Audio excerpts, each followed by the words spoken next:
एक बार की बात है, कुछ साइंटिस्ट ने मिलकर के एक बहुत ही इंटरेस्टिंग एक्सपेरिमेंट किया।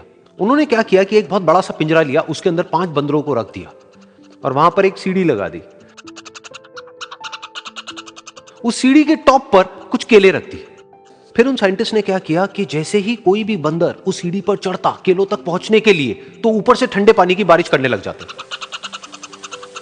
तो जैसे ही वो ठंडा पानी गिरता उस बंदर के ऊपर जो कि सीढ़ी पर चढ़ रहा था, वो फटाफट से नीचे आता तो पानी बंद हो जाता।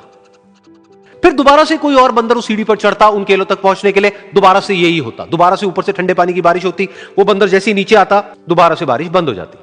तो बंदरों ने इसका मतलब यह निकाला कि जैसे ही कोई भी सीढ़ी पर चढ़ता है तो ऊपर से ठंडा पानी गिरता है। फिर उसके बाद में जैसे ही कोई भी बंदर उस सीढ़ी पर चढ़ने की कोशिश भी करता तो बाकी के बंदर सब इकट्ठे होकर के उसको पकड़ते, उसको मारते, उसको पीटते और उसको नीचे गिरा देते। फिर दोबारा कोई कोशिश करता, दोबारा उसके साथ भी ऐसा ही होता। फिर उन साइंटिस्ट ने क्या किया कि उन 5 बंदरों में से एक बंदर को उस पिंजरे में से निकाला और उसकी जगह एक नए बंदर को उस पिंजरे के अंदर डाल दिया। अब उस बंदर को नहीं पता था कि यहां पर क्या खेल चल रहा है। उसको जैसे ही सीढ़ी के ऊपर वो केले नजर आए, वो फटाफट से उस सीढ़ी के ऊपर चढ़ने लगा। अब की बार साइंटिस्ट ने कोई बारिश नहीं करी, लेकिन फिर भी जो बाकी के बंदर थे उन्होंने इसको पकड़ा, सीढ़ी से नीचे उतारा और मारने पीटने लग गए।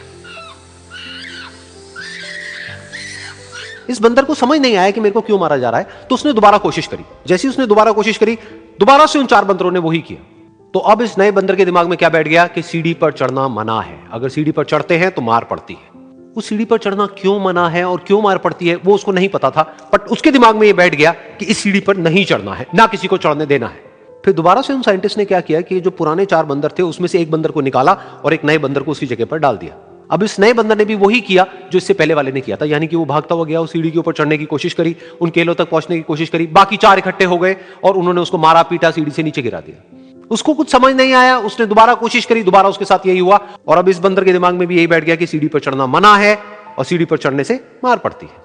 फिर साइंटिस्ट ने एक एक करके जो पुराने 3 बंदर बचे हुए थे उसमें से भी एक एक करके उन बंदरों को निकाला और उनकी जगह पर 3 नए बंदर आ गए। अब ये 5 बंदर नए थे और किसी को भी ये नहीं पता था कि उस सीढ़ी पर चढ़ना मना क्यों है, लेकिन उन सबके दिमाग में बैठा हुआ था कि सीढ़ी पर चढ़ने से मार पड़ती है। तो कोई भी कोशिश नहीं कर रहा था, जबकि अब कोई ठंडे पानी की बारिश भी नहीं हो रही थी। वो चाहते तो आराम से उस सीढ़ी पर चढ़ते, केले तोड़ते और आपस में बांट करके खा लेते। बिल्कुल ऐसा ही हम लोगों के साथ भी होता है, यानी कि इंसानों के साथ भी होता है। हजारों साल पहले कोई प्रथा बनी होती है, कोई रीति रिवाज होता है जिसके पीछे कोई ना कोई वजह होती है, लेकिन वो वजह खत्म होने के बाद भी वो प्रथा चलती रहती है, वो रीति रिवाज चलते ही रहते हैं। किसी में इतनी हिम्मत नहीं होती है ये पूछने की कि हम क्या कर रहे हैं, क्यों कर रहे हैं। बस सबको ये पता होता है कि ऐसा ही होता है।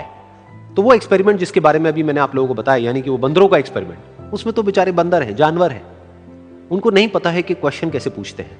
लेकिन अगर हम इंसान होने के बावजूद भी क्वेश्चन ना करें तो हमारे में और जानवरों में क्या फर्क है, सोचिए।